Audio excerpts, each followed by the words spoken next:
Alright, I am recording this video as a response to a viewer submission. His name's Anjan or Anjan. I'm sorry if I'm pronouncing that wrong, man. I'm not familiar with your name.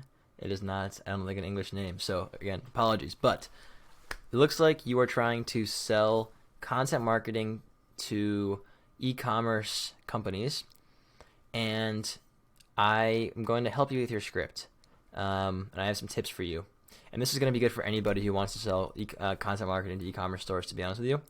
So, you asked a question of me about targeting, but I need to make a whole other video about targeting. And I'm actually working on a system to show you how to do targeting.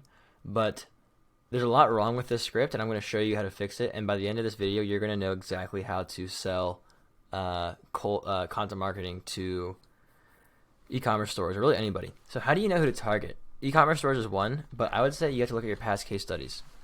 If you don't have any case studies, you need to get one, either by doing work for free, doing your own e-commerce store and growing it with a blog somehow, or you could just sell for another company, cold call them and ask them for their case studies, and then use their case studies of e-commerce content marketing and then sell it for them and then pivot to your own. That's a whole other thing though.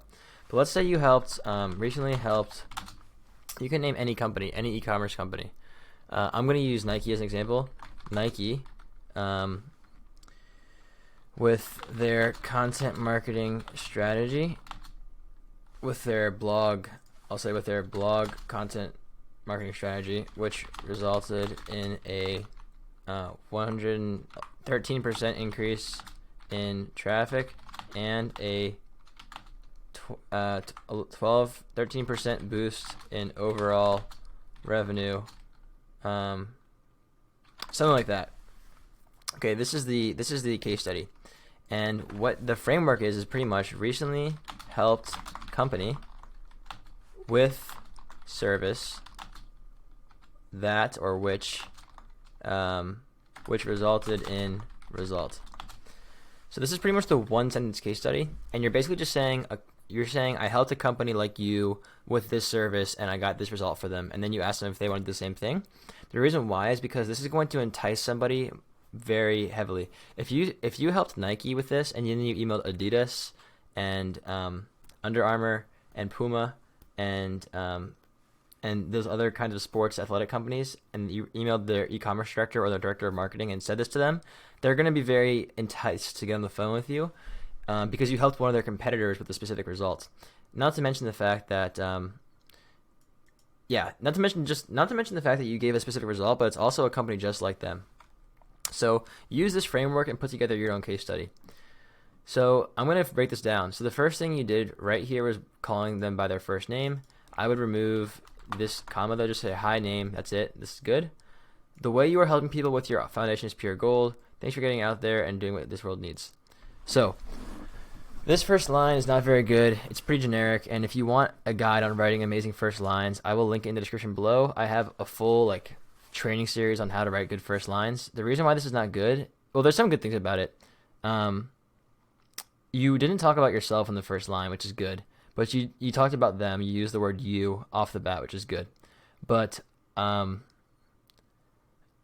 would say, honestly, if they have actually a foundation, I would say this is actually fine. I would get rid of this one because it's a little bit corny. I think it's a little bit too much. If you say oh, you're so inspirational, or I love you, it's kind of obvious that you don't want to come across like a kiss ass, just a genuine compliment. I would name their foundation if you're going to. The whole point of a first line is to make it so specific and just show that you've done your research on them.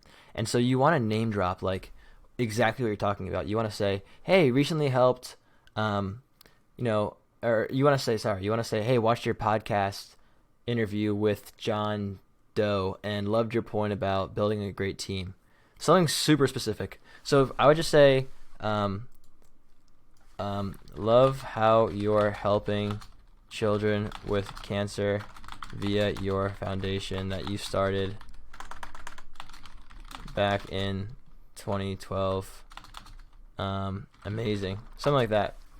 So very specific, whatever the foundation does, and when it started. This is just more specific, and you could even name the foundation. So that's it. I was reading about my industry news on your blog last night and noticed you had everything from e-commerce SEO to e-commerce marketing. Just one topic that you are missing out on. Okay, this is gotta go. This is not at all like what you want to put. Basically, the framework for a cold email is hi name, first line, 1 sentence case study, and then call to action. Interested in discussing, further? Let me know and I'll send sometimes. Thanks. And then you can put your name like that. And then if you want to do a PS line, you can even do that. So you can say PS, awesome work with the Q4, with the Q4, awesome work. PS, saw your annual report. Great job in Q4. Something like that. I don't know, say 2020. 2019, whatever, right? When I'm doing PS lines for agencies, I say PS, awesome work with, and then portfolio item. And then for the portfolio item, I'll just name like one of their past clients. So like if they work with like Starbucks, I'll just say like awesome work with Starbucks, and it looks really custom. But you can add the PS here, but honestly, you don't even need this. You can just leave this, and this is the perfect email. The reason why you want to cut this stuff out is because this has nothing to do with the service. It's just extra junk, and they don't really care about this. This is also kind of salesy. It's just not good. And then here, this is just a bunch of jargon. Like honestly, you kind of like all of this stuff is garbage. I wouldn't use any of this. Another thing you're doing wrong here is bolding. You never want to bold in a cold email, and you never want to add links in a cold email. And the reason why is because when you bold, it just looks salesy. It might even trigger spam. It looks salesy. Like if you were sending an email to a friend, you would never like bold stuff and you wouldn't write it like this. Like you want to write your email as if you're writing to a friend. So definitely don't bold anything. And the reason you don't want to link anything in your cold email is because when you're sending a cold email, the whole goal of the cold email is to get them to respond back with it and say yes to this.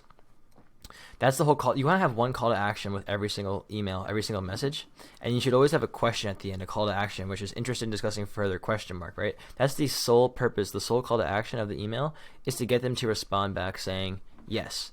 So when you add links, what's going to happen is they're actually going to probably click the links, but then they're not going to respond to you. They're going to click the link, open it, and not respond. So you want to avoid all distraction from the main call to action. You want to avoid bolding. You want to avoid all caps. You just want to have it short, sweet, simple, and direct. Honestly, man, if I were you, I would also, you're selling content writing, but your English is not, it doesn't seem terrific. So if you're selling English content writing, I would either hire an English content writer who can do it for you, so that you actually, like a native English speaker from America who can do it for you, which is totally fine on Upwork. And that way you have a great English writer, and you can still charge American rates, and you don't have to do the work yourself. Or what you could do is just sell into whatever country you're from. I imagine somewhere in Asia, maybe India or Pakistan or something. I'm not quite sure where you're from, but sorry, if it's not there, whatever. But I would just recommend selling into. If you want to do the work yourself, like sell into the market where you're good at writing. There's plenty of companies that are big enough that can afford to pay you. Like, I understand that the U.S. market is ideal in Europe because there's higher paying companies, or is just the U.S. market's more lucrative, but there's huge, massive companies in India, for example. I mean, India is one of the biggest economies in the world, so I would not be afraid of selling to your own market. But if you do want to sell to the United States, I either get like really good at writing in English, because right now it's not great, especially for an American writer. It doesn't seem, or an American speaker, native American speaker. This is really, I would just see this as spam because it's just not written quite well, and it's hard to know this if you're not living in America. So I don't blame you. But the solution to this would be hire a great copywriter or hire a great content writer who can write your content for you, because that way you're not going to have a problem with this. But this is the framework of the cold email that you need. This is the framework of a cold email that will sell. If you send this to 100 e-commerce stores, they will buy from you. So again, the framework here is just hi name, first line, case study, call to action. and then you want your signature as well. Thanks, and then your name, and then you can have your email signature. And also make sure you have a profile picture as well. But that's a whole other video. But basically, this is the syntax. So if you wanted to make this even more clear, first line, like I said, I have a whole post about this. You can check it out. But the case study, how to write a one-sentence case study, is very important. Again, the framework has recently helped company with service which resulted in result. If you don't have any results and you can't do this, then you shouldn't be cold emailing yet, to be honest with you, because it's not going to work. If you send this email and you change the case study to match whatever your case study is, though, you'll be golden. So hopefully this helps you. Again, this framework works. Like it really does work. So if you send this to people, and I would recommend your subject line is like, I would do subject line, quick question, and you'll be good to go. Hopefully this helps. So let me know in the comments, and I will talk to you soon. By the way, one more time, if you want the first line training document, you can click the link in the description and get it. It will show you a bunch of videos on how to write amazing first lines like this that get people to open more, respond more, avoid spam. And when they do respond, they're not going to say, go fuck yourself. They're going to say, wow, thanks so much. Even if they're not interested, they'll say, no, thank you. But they'll say, this is the best cold email of my entire life before. So the first lines are very important. They 10x your response rates, 10 times more. And then I also have a lead generation training document that you can get in the description that shows you exactly how to generate leads consistently and even hire a virtual assistant to do it for you. So that being said, I'll catch you guys in the next one. Peace.